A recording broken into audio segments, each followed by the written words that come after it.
Hey guys, today I'm going to tell you how to turn on or off YouTube Incognito Mode on Android.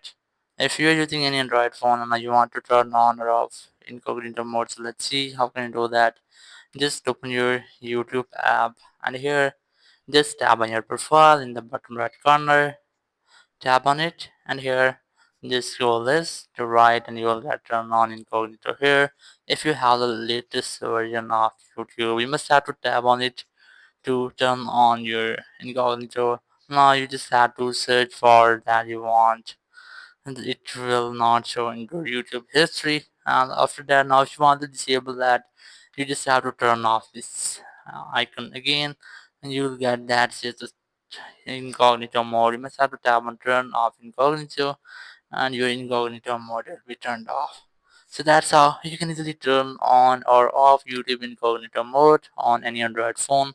Thank you very much for watching the video. Until next video, bye bye.